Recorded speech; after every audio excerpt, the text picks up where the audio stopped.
Selam arkadaşlar. Herkesi hoş gördük. Bugün yine yepyeni bir videoyla karşınızdayım.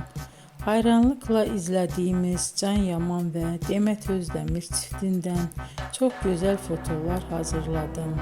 Onlar Erkenci Kuş dizisinde Can ve Şanem karakterlerine hayat vermiştiler ve herkesin beğenisini kazanmıştılar. Biz de sizler için onların özel fotolarını hazırladık.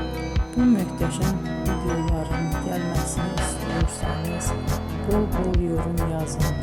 Kanala abone olun. Sona kadar izleyin. İzleyen herkese teşekkür ederim.